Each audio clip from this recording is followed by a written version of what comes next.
I hope that you'll toggle in the top right-hand corner from speaker view to gallery view. From gallery view to speaker view to get all of us and to focus on Phuc, as we're going to be doing some screen sharing for this. Welcome, everybody. My name is Kelsey Johnson. I'm the Executive Director of SPACE. We are so thrilled to be here and deeply honored to be celebrating the incredible Phuc Tran, local Portland-based writer, and we're grateful to have so many of you from all across the country joining us.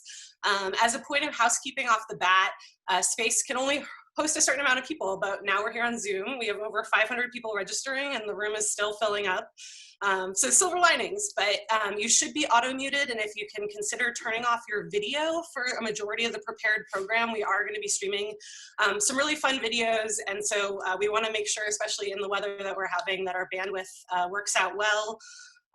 If you have questions for Phuc, please use the chat box and you can be sharing them there. And then my colleague Gibson at Maine Writers and Publishers Association is going to be calling on people afterwards. If you don't know how to do any of this toggling stuff, in the lower left-hand corner of your Zoom, you'll be able to find the audio and video toggles. In the upper right-hand corner, you'll be able to see that gallery versus speaker view. To get back to the story of the evening, I'm truly glad to be here with you all, though it's not exactly how we'd like to be there with all of you. You feel the same way too. I am virtually at SPACE, but it's tremendously important to remember all the lives that we're saving and the public health responsibility that we're taking by being closed. And I just want to give a huge shout out to all of the cultural workers, to all the small businesses who are really the leaders in driving public health above all other things. And I'm just so impressed with Portland and different small communities nationally and how we've valued one another over business as usual. And so on that note, I also want to give a thank you to all of our local nonprofit workers, the friends and family of SPACE, Maine Writers and Publishers, print bookstore, book publishers out there like Flatiron, our colleagues, our friends, our boards, our members, our volunteers, our interns, our audiences. It takes a village to make this go. Thank you. Both SPACE and Maine Writers and Publishers are membership-based organizations, and I hope you'll consider joining us at either of our websites, or with SPACE, you can Venmo us at space-gallery. So to pivot back, thinking of when I moved up to Maine to work at SPACE, I was thrilled to see a local tattoo shop as one of the biggest champions of SPACE. Seems to make sense. Alternative contemporary art venue, tattoos, they should go hand in hand. Some weeks later, I heard the tattoo shop's primary artist was a Latin teacher and his wife worked at Maine Public. I was pretty intrigued, and now years later, I also have multiple friends whose bodies are home to Phuc's art. And here we are celebrating his book. Is there anything that he can't do? I don't know, but I'm honored to be here celebrating with Phuc tonight. This book is so inspiring. I can't wait for it to go into the living rooms and bedside tables for late night reading lamps across the country. I hope you'll share this with your friends, as Phuc was supposed to be out on a book tour. It'll be a virtual tour, and we can champion this book really loudly in communities further afield. So please, let's all do Phuc a favor and just really sing his praises as this goes. And we're so excited to launch this here in Portland, and we knew that this was going to be a big year for us at SPACE, for literary arts in Maine, but the world changed a lot, and one of the things that it taught us was that listening to stories and listening to one another, hearing where we come from, hearing what shapes us as people, what we're going through, especially as we're remote and distanced, is really, really important. And so there's no way I'd rather be doing this than celebrating a memoir right now. And so I hope you'll tell all your friends, your far off school pals, your extended family, recommend that they read this book, share the story more broadly.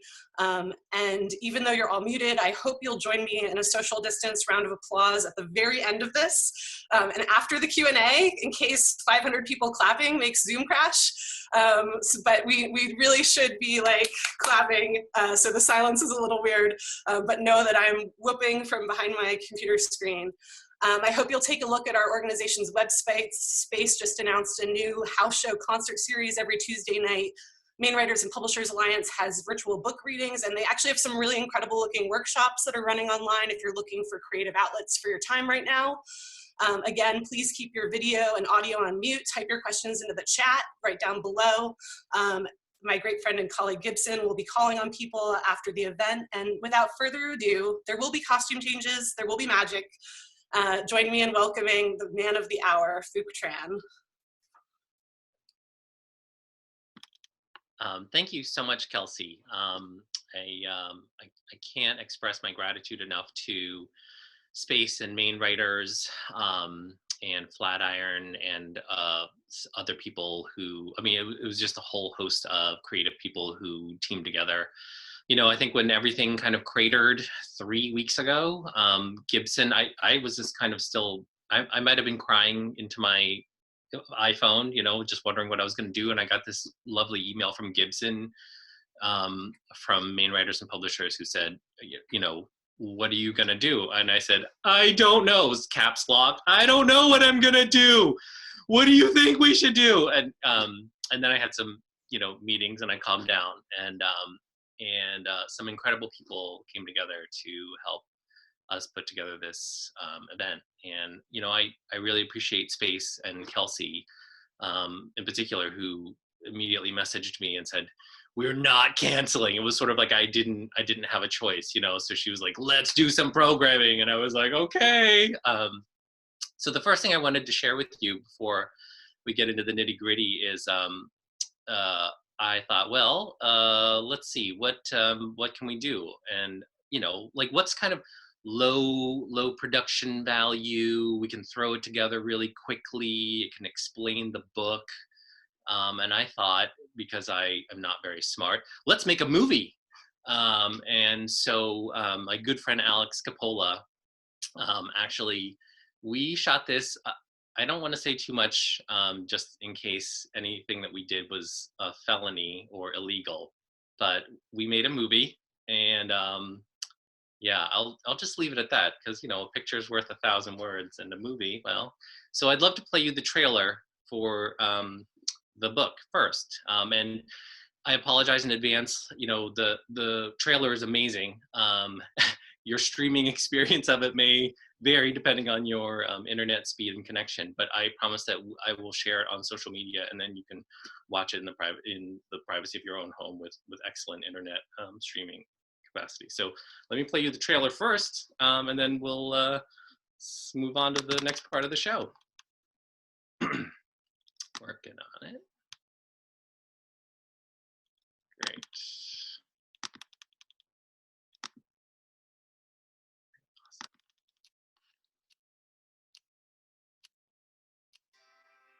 Hey, I'm Phuc. I'm a Latin teacher and a tattooer. This is my shop, and this is my book. It's a book about, well, what the hell is it about? You know what? Let's rewind. Is the book about my family and the sacrifices they made to escape Vietnam? Or is it about growing up in small-town America? Is it about immigration or assimilation? Rebellion or loyalty? Murder or love? I guess it's actually about Star Wars. Or maybe it's about punk rock. Or maybe it's about the books I love that made me who I am. My book is about all those things, but it's about being more than those things. I'm more than just a sum of my parts and experiences. Let's not forget the words of Walt Whitman. I contradict myself. I contain multitudes.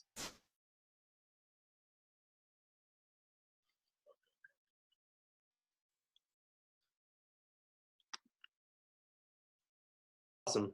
That was awesome. Thanks. Now I know what YouTubers feel like. Like, they do this whole thing and they're like, what'd you guys think? And it's just like crickets. But I'm sure that, if you are wondering, did I make that movie just so I could see myself holding a lightsaber? Yes. Yes, I did. I want to thank Alex Coppola and Jeff and Thomas White, who did the score for it. Thomas lives in London, and Alex called in a favor. So it was really kind of all hands on deck. It was an amazing collaborative endeavor, as the whole book launches. So at this point, I'm going to hand it over to Gibson. Hey, everybody. Great to be here. Thank you, Phuc. Thank you, Kelsey. We are so excited about this event tonight, and that trailer is amazing. And I want to make sure Phuc has a proper introduction. I know everybody here knows this character, but he needs a proper introduction nevertheless. I first heard the name Phuc Tran sometime after I moved back to Portland about 14 years ago. It was one of my writer friends, I think, who said, "You don't know Phuc?" Classicist, Latin teacher, tattoo artist, generally awesome guy. And I didn't, and I felt a little less cool. And even though Portland is small, we didn't meet. Maybe we, in passing, whatever, but we never really met. And then about 8 years ago, along with about 170,000 other people, I watched Phuc's TED Talk, Grammar, Identity, and the Dark Side of the Subjunctive, and I was in awe. And then finally, about 5 years ago, a writer friend who we share in common brought together a book group. And I had a chance to meet Phuc and talk books with him and a bunch of other people every month or two when I didn't miss it over the last several years. And what I found out about Phuc in book club was that the actual person is even better than advertised. He is funny and unpretentious, but also not afraid to be smart, to disagree, and to reveal in small, humble ways how well read he is. He cares about stories and their intricate meanings, and he has high standards for himself and for writing and art without being pushy about it. He is unafraid to have the hard conversations, to talk about race, ethnicity, politics, style, aesthetics, power, parenthood. I think that one of the best compliments that you can give a writer is that the book reflects all the complexity of the person behind it. And that is what you will find when you read Saigon. It is all the things Phuc is: funny, authentic, smart. Phuc has written a book that delves into the dark moments of his coming of age and comes out on the other side unapologetic, with a heart that's been broken and mended, with a mind that follows its curiosity wherever it leads, with eyes that see the world as it is. It is my honor to introduce Phuc Tran and his book, Saigon. Thanks, Gibson. That was, I'm a little verklempt, but I'll try and compose myself here. So I would love to read to you all just 3 short passages. The first one will be from the prologue. It's a description of my town, Carlisle, the town that I grew up in. The second will be the beginning of the chapter called the Metamorphosis. And then the third one will be a scene between me and my brother. Yeah, so, and I figured you wouldn't want to stare at my giant forehead while I was looking down at my book while I was reading. So I actually, Sue, my wife, put together a slideshow. So you can stare at maybe like a small box of my forehead, but really just look at the slideshow, most of which are pictures culled from my yearbook or my personal archives. I think we might have done a little bit of Google image searching, but not a lot, yeah. Anyway, so this first passage is from the prologue, and that is entitled "The Picture of Dorian Gray."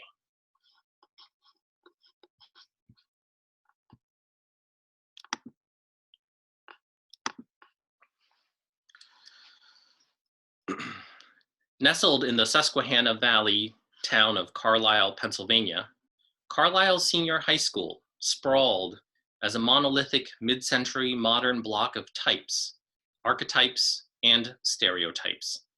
Industrial gray lockers ringed its hallways, the compartments narrow enough to repel most of your textbooks, but wide enough to collect the trash and detritus from your backpack. Your own personal landfill. Linoleum floors, classrooms with chables, the combo chair tables of the 70s, blackboards, American flags, loudspeakers from which the wah, wah, wah of adult speak would drone. Our school district was so large that the juniors and seniors had their own separate high school, the so-called senior high school, and the freshmen and sophomores had their own underclassmen high school building. Carlisle High School stocked its seats and bleachers with a familiar cast from the 80s, the athletes who towered above the rest of us, the cheerleaders who lay supine beneath them, the geeks with their physics books under their arms, the preps with their tree-torn swatches and impeccable Benetton sweaters. A handful of black kids with MC Hammer pants and tall square afros tightly faded, punks and skaters with their leather jackets and black Converse. A few swirly hippies, the rednecks with their oily palms and cigarettes and trucks. Carlisle High School was another cultural cul-de-sac built with the craftsman blueprint of John Hughes, the Frank Lloyd Wright of teen malaise. Overwhelmingly white, Carlisle's population offered all the rainbows of Caucasia. The town's main employers were Dickinson College, the Army War College, and a smoky stack of factories, and the service industries that had sprung up to support the aforementioned trifecta. In the spirit of public education, we progeny were all in the mix together. The itinerant army brats, the ivory sons and daughters of professors, doctors, and lawyers, the greasy offspring of waiters, cooks, and factory workers, and the token refugee family. The Tran family blended right into the mix, like proverbial flies in the ointment. That is to say, we didn't. Carlisle's glitter was unmistakably 80s, but its structure was straight from the post-war era, bricked together by the mortar of the 50s. We had a downtown Woolworths with a chrome luncheonette counter and red vinyl stools and a grand movie theater with its incandescent marquee. The four corners of Carlisle's town square were righted by two courthouses and two churches, Episcopalian and Presbyterian, God and law and law and God. It wasn't a subtle message to any of us living in Carlisle what was at the heart of the town. And the pièce de résistance, our high school, was the town's designated Cold War fallout shelter. The blue and yellow radiation placards festooned our hallways, reminding us that we were only a button push away from nuclear annihilation. From what I gleaned on television, Carlisle seemed like a slice of American pie a la mode. We bottled lightning bugs on summer nights. Trucks flew Confederate flags. We loitered at 7-Elevens and truck stops. We shopped at flea markets and shot pellet guns. My high school provided a daycare for girls who had gotten pregnant but were still attending classes.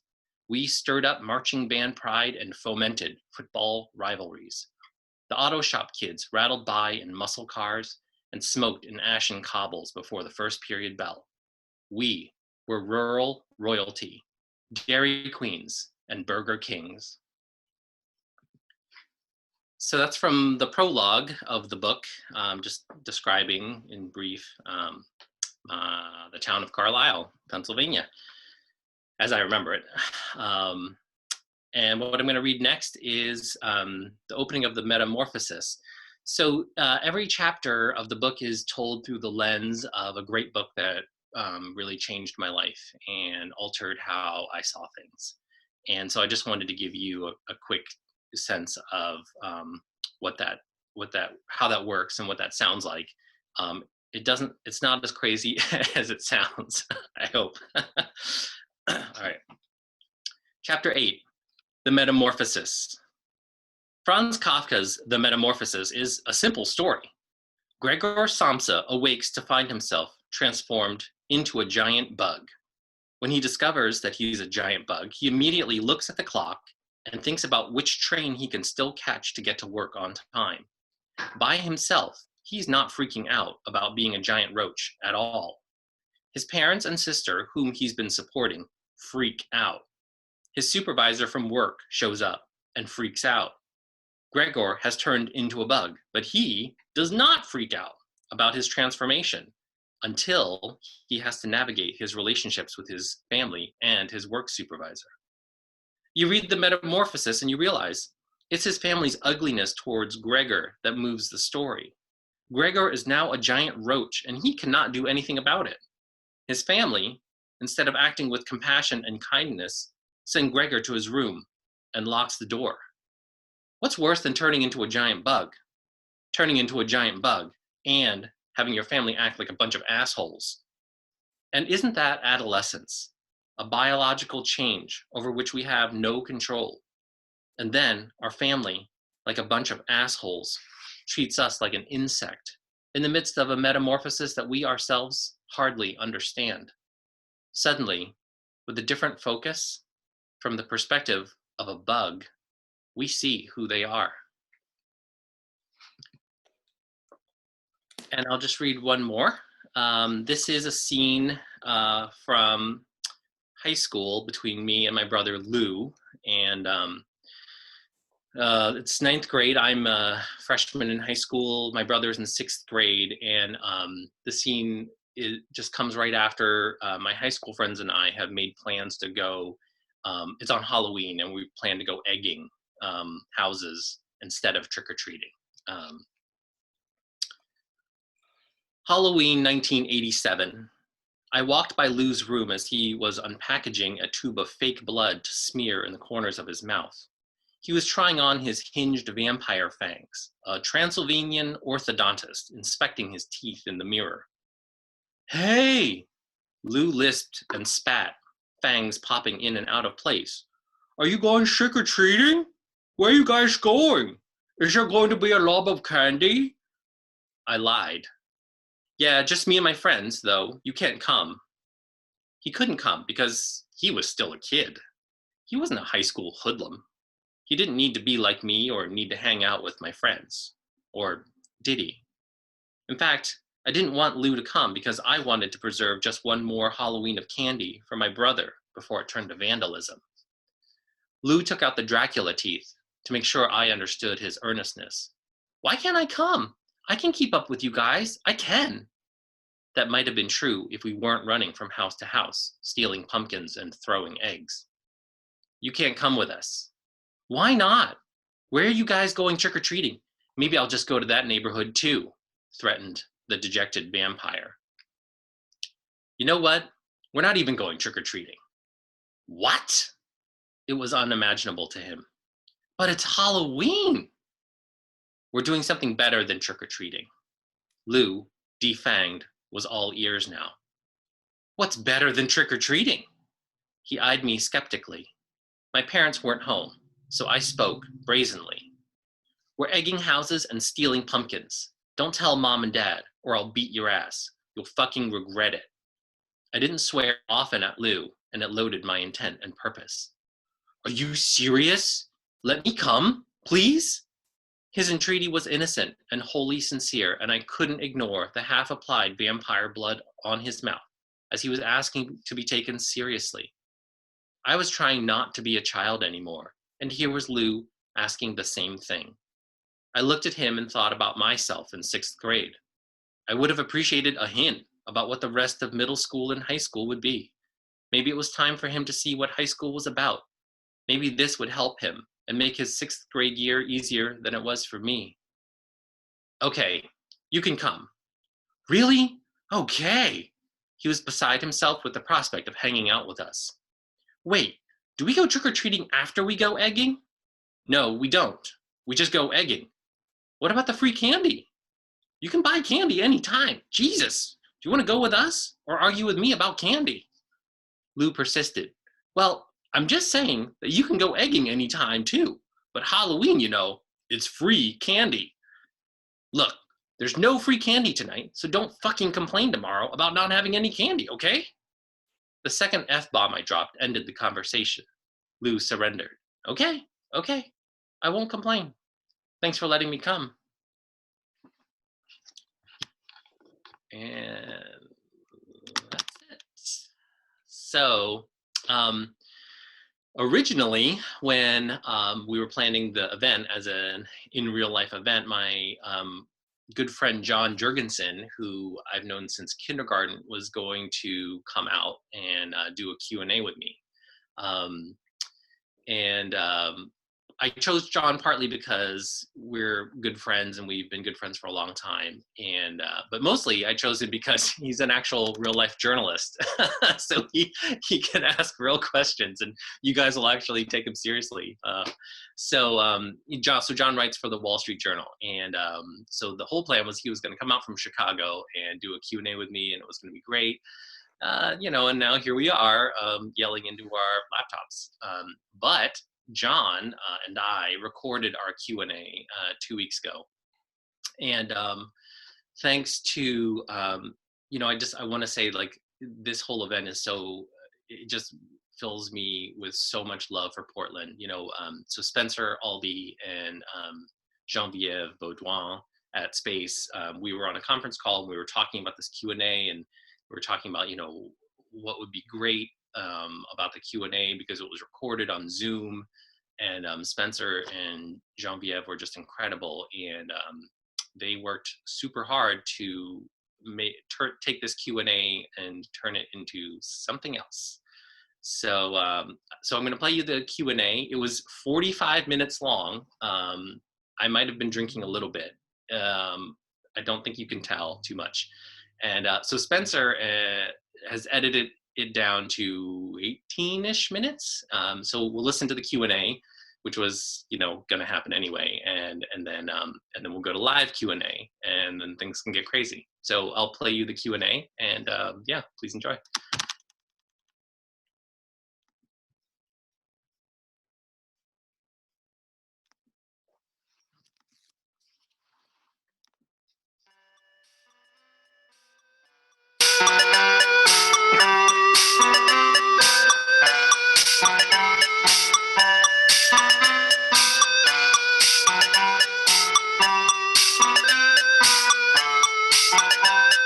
This is third grade. How would you describe your family's status at this time? Were you feeling situated? Did the family feel at home yet? Did you still feel like refugees? Where did you kind of fit in and stand with the family? Yeah, I think, no, I think we definitely, I think I was definitely not, I was still kind of, getting my bearings around me, in a number of ways. One, like, I think my parents were still, like, I think exceedingly, as I got older, my parents were turning to me to, like, help them with their English, and like help them like read words, and like in retrospect, right? Like you think like, oh, that's a lot for, a 7-year-old kid to kind of manage, but at the time, like I think kids are resilient in the sense that they don't really know anything, right? So at this time, you're getting your bearings. You're a resident of the town. You guys moved to Carlisle in 1975. You've been there a few years. Yeah. But you're still sort of figuring out who you are, as we all did as a kid. Sure. Talk about like when and why this cherubic young boy began to change his look. Yeah. I mean, I think that was always. I think because like it felt like the one I had some agency, within, and then the other, I mean, like, race and ethnicity, I was like, there's not, I can't do anything about that, but like, I can at least change my clothes, like, I can make things be, go from, really terrible to maybe just a little bit less terrible. I don't know. I mean, it's like, also it's like kind of like kid thinking, right? You're just like, well, I don't know, like, I'll try this, this can't make anything worse, I guess. Right. Yeah. And there's that scene in the book where those wristbands that you coveted, you actually create those wristbands in a DIY fashion by cutting off the tops of your tube socks, your striped tube socks. Yeah. Which is like such a scene, and it really speaks to like the practicality of learning to fit in. Like, I can do this. I can take these steps. You're right. And then I will fit in. I will have this thing that everyone else has. Yeah, and look like everybody else. That's right. Yeah, for sure. Yep. Yeah, and to your parents' horror, cutting up a pair of perfectly good socks is like the first, but probably certainly not the last of these like moments of friction between you. You try and assimilate, and they try and understand what the hell you're thinking. For sure. Yeah. Like something that I didn't write about explicitly, I think, is like that. I remember learning about like Maslow's hierarchy of needs, like, have you seen that ever? Like, it's like the pyramid, and it's like at the bottom of the pyramid, it's like food, shelter, and then like, as you go up, it's sort of like these other things that you need to be kind of like fully individuated or integrated in society, and at the top, it's like friendship, like love, a sense of belonging and happiness, but it's a pyramid, and the Maslow proposes that like, you have to have these like really basic fundamental needs at the base of the pyramid, and as long as those are secure, you can sort of aim for these loftier, more abstract things, right? Like a sense of purpose, So, and I think that's like definitely a friction. I don't know if anyone's named that with like refugee families or immigrant families, and I would even say poor families, right? So I don't even think like it needs to be as extreme as like being a refugee, but like when your parents come from poverty, they're just like, I need to put food on the table, and like you're a kid, you don't have any sense of that, and you're just like, I just want to look cool. Priorities. Yeah. This is pre-Nirvana, 1980s. Yeah. Punk rock kids were still freaks. Yeah. Especially in central Pennsylvania. Oh, yeah. Skateboarding was still a crime, or at best just a menace. So you have an interesting, a lot of things you explore in the book are really interesting because you talk about being drawn to this tribe of outsiders. This was an outsider group, but you felt kind of as an insider by becoming part of that subcultural group too. So there's this kind of insider via the outsider thing too. Yeah. Like, what do you think was special about? I mean, you could have joined, I don't know, math club or any other kind of other group too. What do you think was sort of unique to like kind of punk culture that served that need for you? Yeah, I mean, yeah, that's another great question. Like very specifically, it was, it was like our friend group's willingness to fight, like to fight back against the bullies, like really, like that was Literally. Yeah, like that, and again, like I think it feels so primal.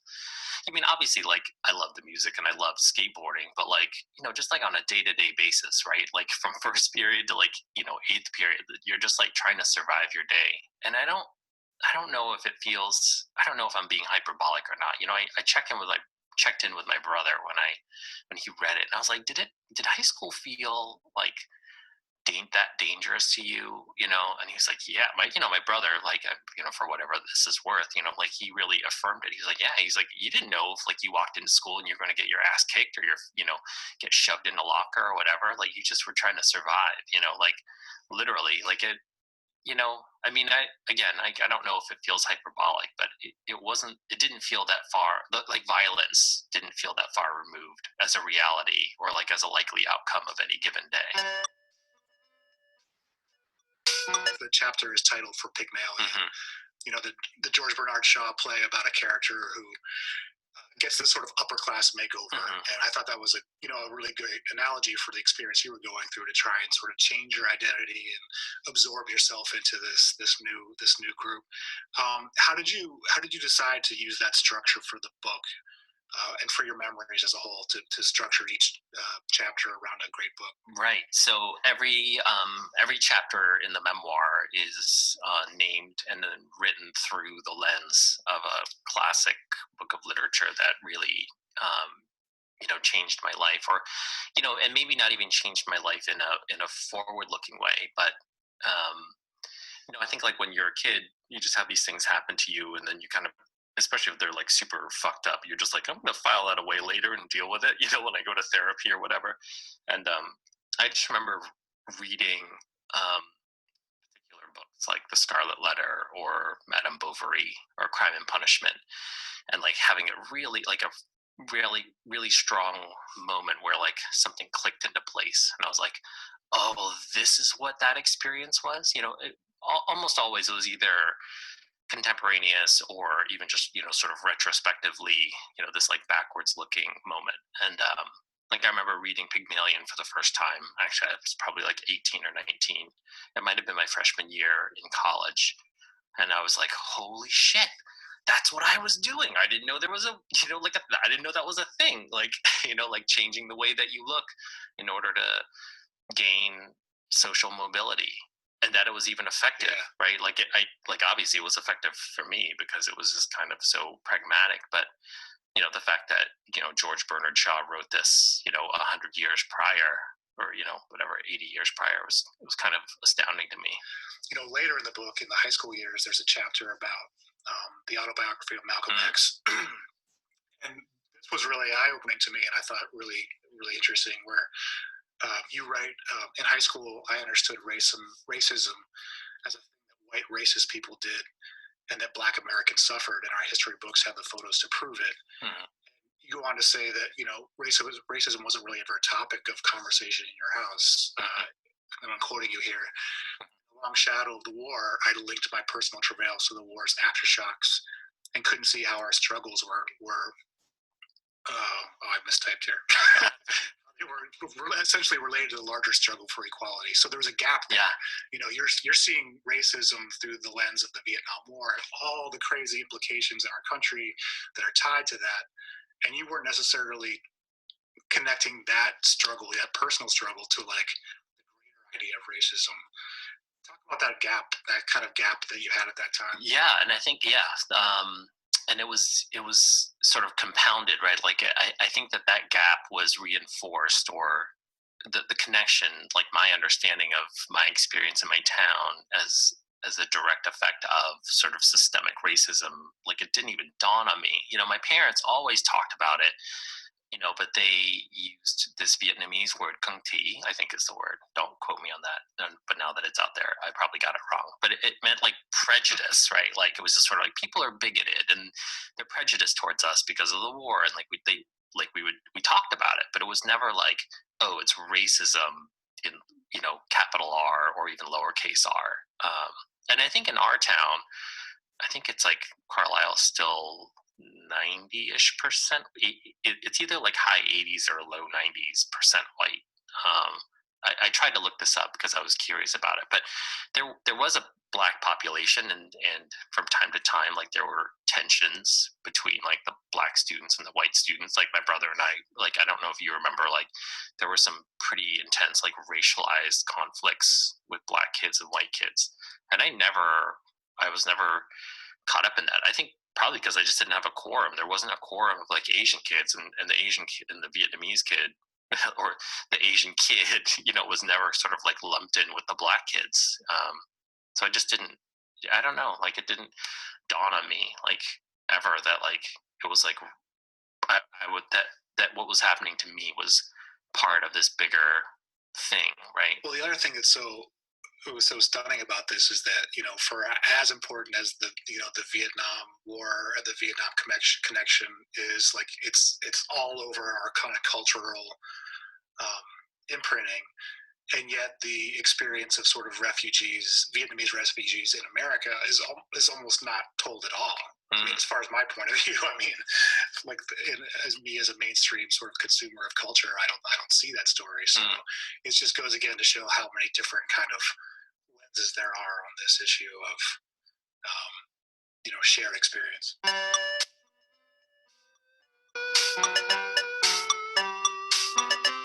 I am curious about what you went through in the process of writing this. It's your first book. You've spoken about sort of the refugee experience before in other ways, but this is a much different proposition of going through a book and sort of unearthing memories and feelings about yourself and your family that you had to reassess. What was challenging about that process for you? I think the most challenging thing was, I think, re-examine, like going back to old painful experiences and thinking about them or writing about them in a way that I don't want to sound overly dramatic here, but I think I wanted to write with as much kind of urgency and emotion as I could. And so in some cases that meant like kind of going to a place emotionally that I hadn't been, or revisiting, wounds that were already healed, but kind of like, picking at them a little bit, just to, draw a little bit of, get a little bit of blood in the water, as it were, because I think, I didn't want my writing to feel sterile or flaccid. And so you want to chum the waters a little bit, right? Just for your readers.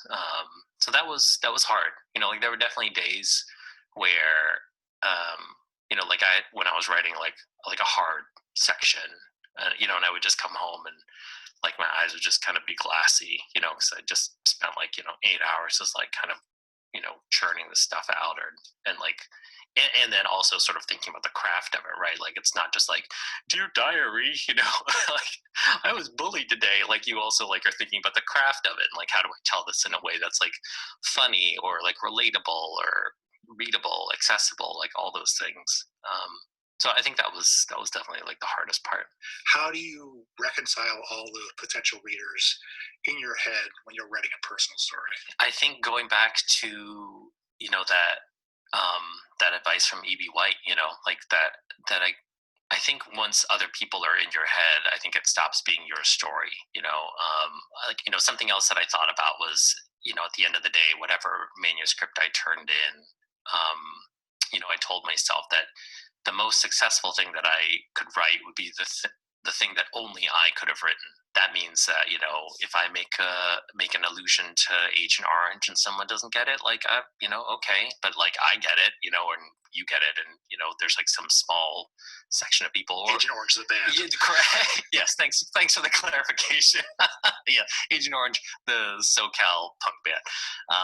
Or like if I make an allusion to, you know, I don't know, like, you know, Flaubert, right? And so like I spent so much of my young life compartmentalizing, you know, like sort of like suppressing things that I thought were weird or that people would find othering or strange, and sort of like putting things to the fore that I thought would be more relatable. And I've never felt more integrated than when I wrote the book, you know, that I just was like, you know what, I am going to take that Venn diagram and I'm going to smush it all together. And if people don't get it, well, fuck them. It's really punk rock, right? What are you nostalgic for? Or is nostalgia a good way to think about that time in your life when there were a lot of difficult things going on, but there were a lot of like really great connections at the same time too? Is there something that you're nostalgic for specifically? No. Wait, no, wait. I'm so curious. I feel like you were like, yes, there is. I want to hear. Wait, what are you nostalgic? I mean, I'm so grateful for the friendships that we had, that I had, and I mean, I wouldn't have made it through high school without, you know, that core group of guys, you know. And even at the same time, like I hint at it in the book that even at the end of high school, like I was starting to feel, you know, sort of like you're like outgrowing like kids' clothes a little bit, you know, that like, you know, my interests or like my goals were sort of like shifting, but like I wasn't hearing anyone else in our group really talking about it, you know, like, and even then feeling kind of like, like, you know, like where are we all headed? Like, is this, you know, does our friendship survive? Like, you know, our growth, you know, like, I think it's really. Was it friendship even at all at the beginning? Yeah, I don't. Yeah, right. Like, was it like just like a thing of convenience, which is okay? Like, that doesn't denigrate or devalue the friendship, but like, were we all just friends because we were just there for a time, you know, sort of like all fighting the same front, you know, and then when it's over, like we can just look back and be like, hey guys, it was awesome. See you later. I don't know. I mean, you know, it's like you and I we know people from our high school who are still like super duper close with each other now. I think that's the exception, maybe not the rule. Because I think we all grow and change as people, and if our friendships can grow and we can all sort of have like a congruous or complementary friendship as we get older, I think that's amazing. But I think it's okay too when that doesn't happen, right? Like, I think it's just a sign that, you know, I mean, obviously it feels like a loss, and you know, we can acknowledge that, but it's also like, I think it's also not great when you're kind of like forcing friendships to cohere, you know, when, you know, just on the basis of like the weight of the past, right? Right. Yeah. Nostalgia is a weird thing. It's like, I think the connotation is that it's all like cozy, lovely, happy memories, but I don't know if it's necessarily always that way. You can be nostalgic for, I think, a troubled time too, or sure, you know, a difficult time. Yeah. Just because of what came out of it. Yeah. Well, you know, the ancient Greek etymology of nostalgia is actually pain for home, right? It's a sickness, right? It's a sickness for your home. Yeah. So you're not that far off, buddy.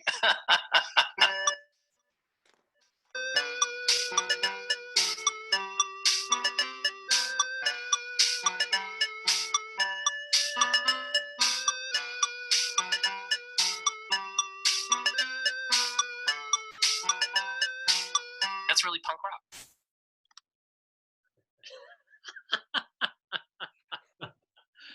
Oh man.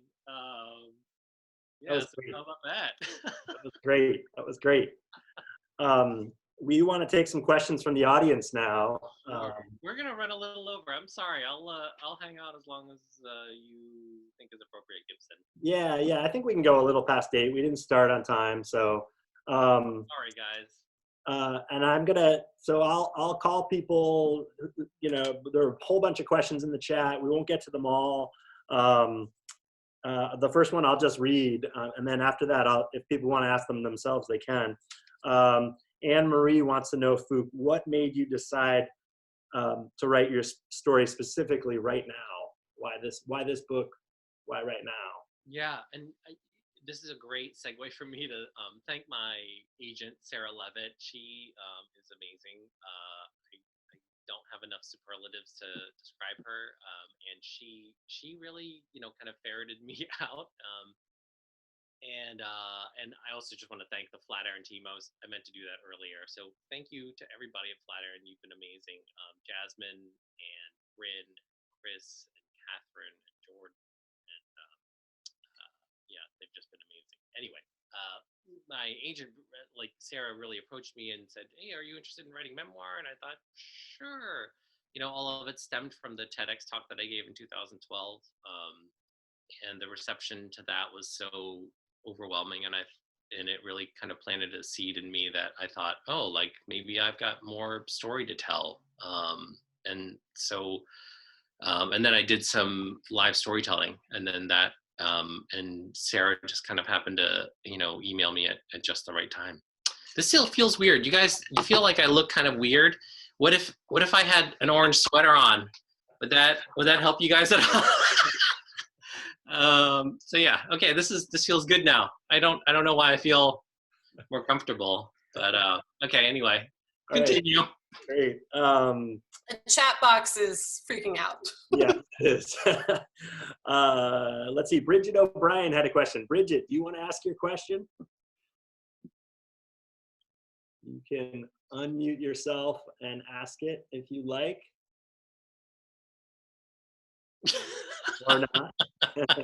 Maybe I'll just ask it. The question, Phuc, was about what about your family's reaction to the book? There are some. Yeah, the only person in my family who has read it is my brother, and he did not punch me in the face. In fact, he loved it. And my sister-in-law, Brigitte, she also read it, and they both loved it. And my parents have not read it. We had kind of about 2 years ago, when my parents were visiting, my parents were here in Maine, and we had kind of a tense conversation about it. I think they were worried, but so I'm not really sure. I'll let you know in 2 weeks.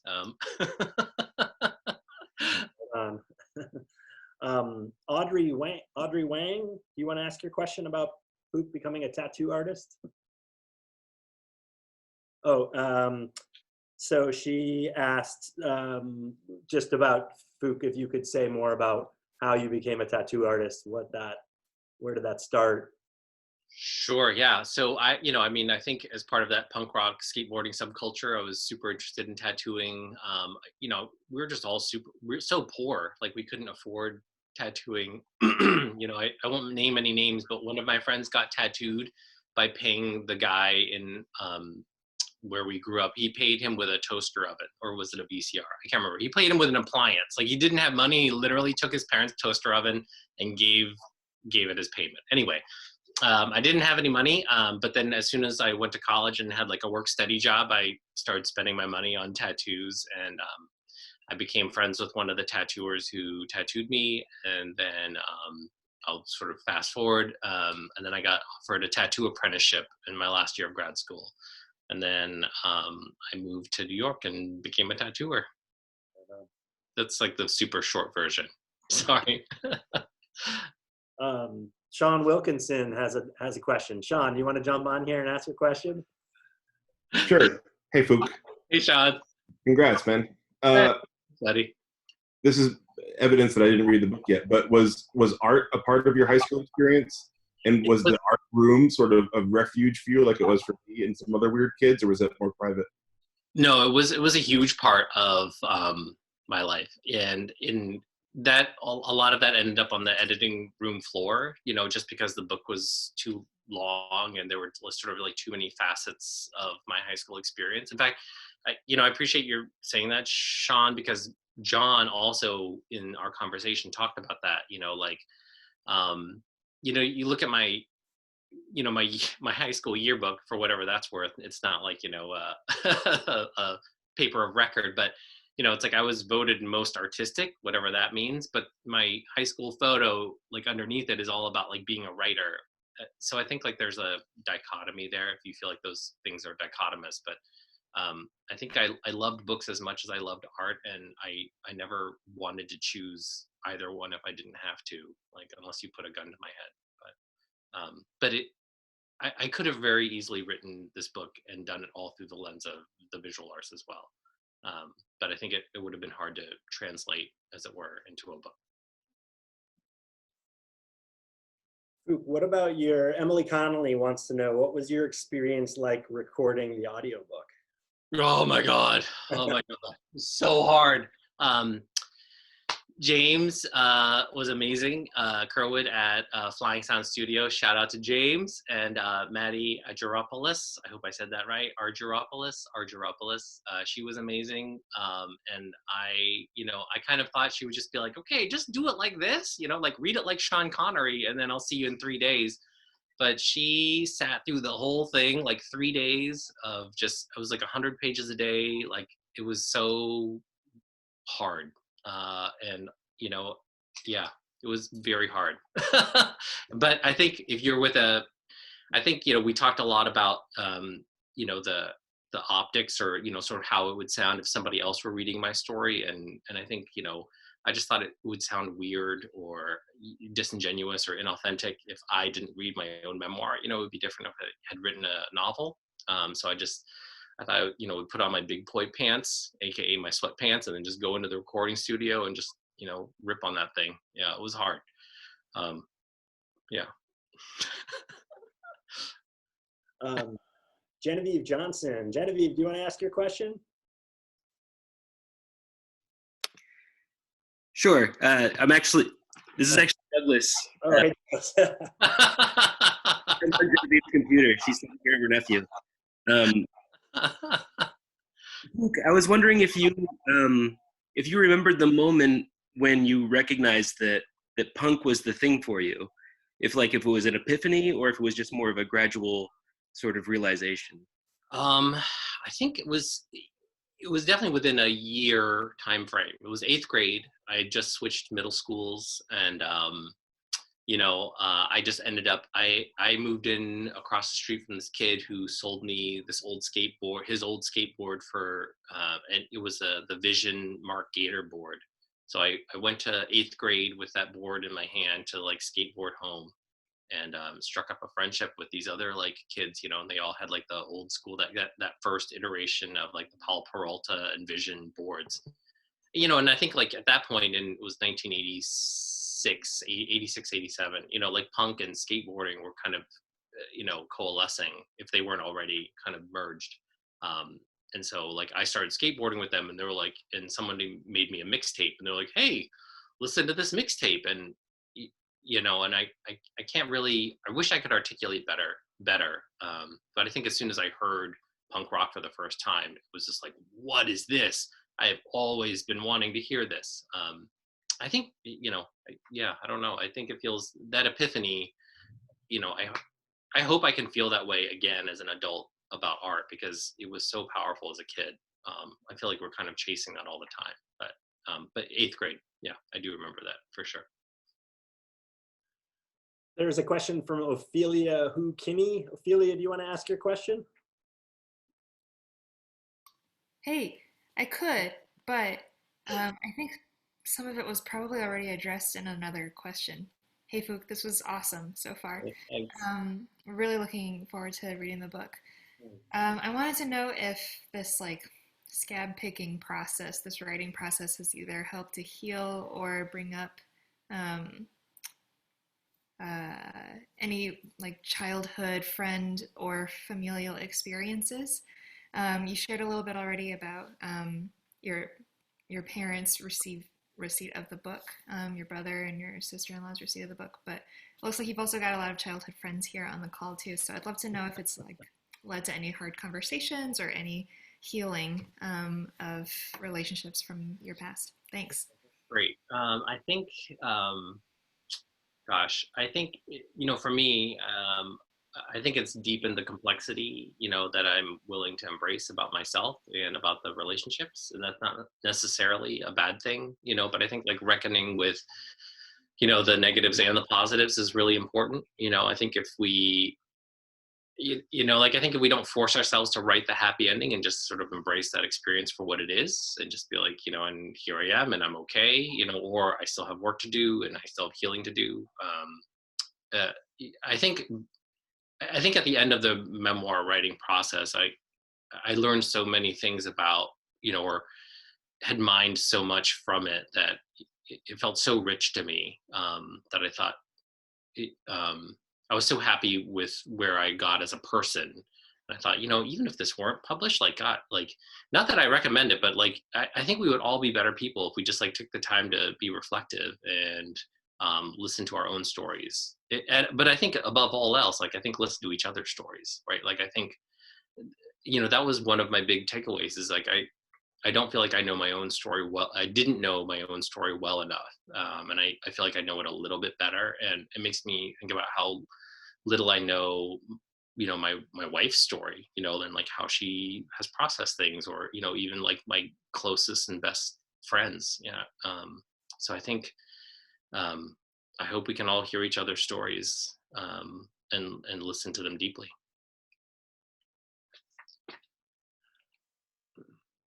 There was a question from Jen early on. Jen, are you out there?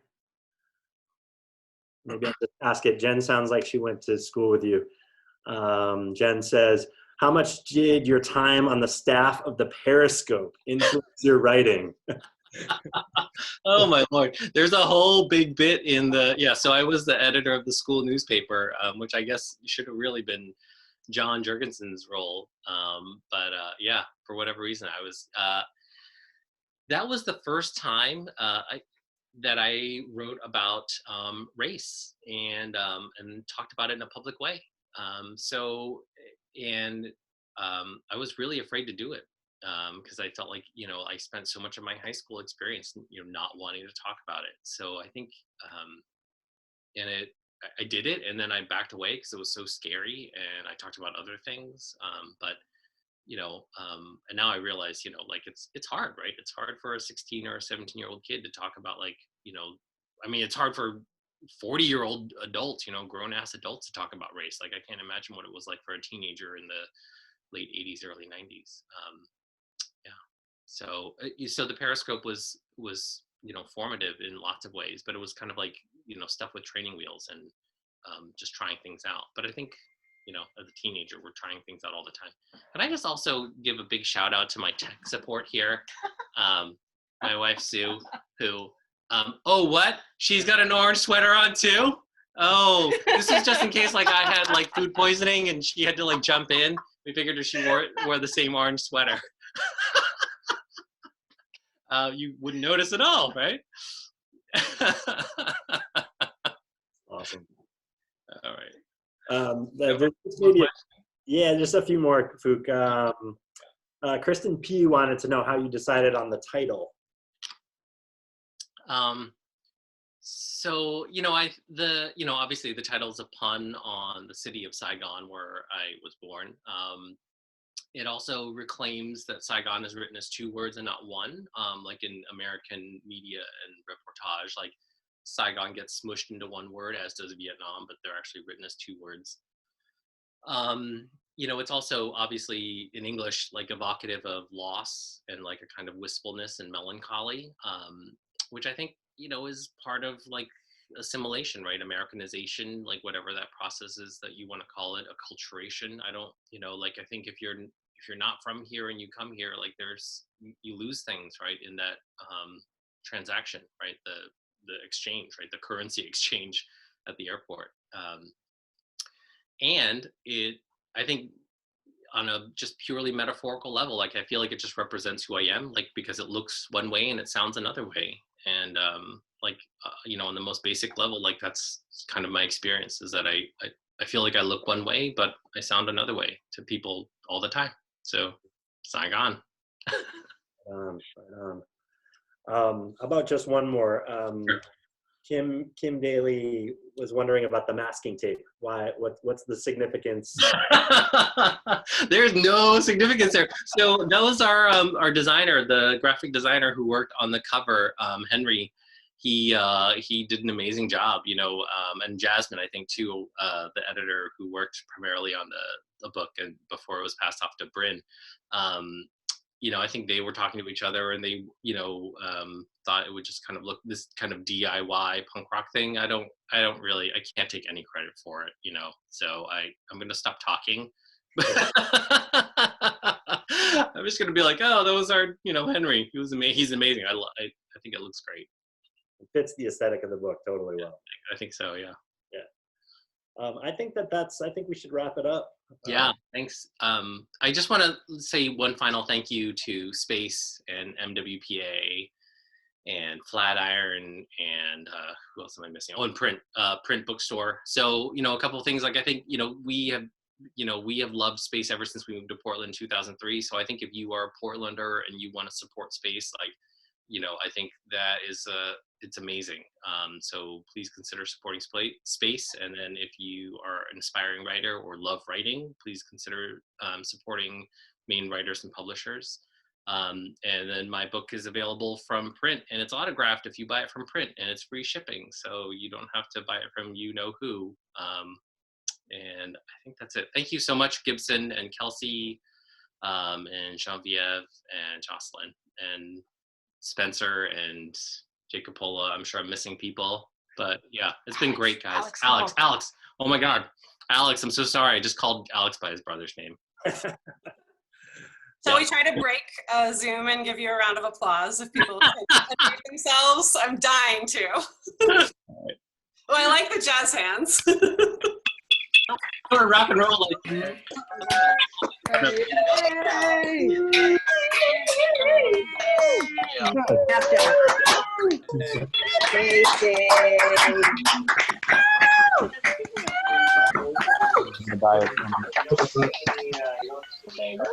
Thanks, guys. Oh, okay.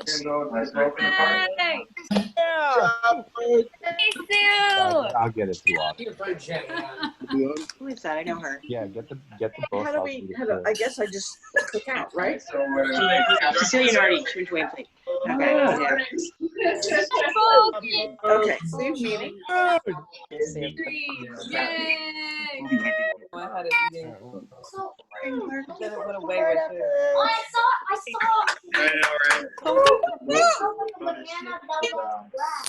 Oh, that must be the one topic. Oh. Oh, Dito. Business for taking small business and get it. Isn't that awful? Something like There's no penalty. 15,000 in Maine. Yeah. Helped. I didn't read the article. That was just the headline. Look at your orange. It's the new orange is the new Tran. Yeah. Lewis. Love you guys. Hi, Phuc. Can't wait to read it. Don't get your packer. I know her. Yeah, these are no good. Fellow citizens who've lost a cherished friend or family member to the virus. Congratulations. More people at this than we had the live one. Jump off. There's Angel from the cafe. It's funny. Well, unfortunately, they had like 500 people register and only like 300 signed in, so they could have released us. Yeah.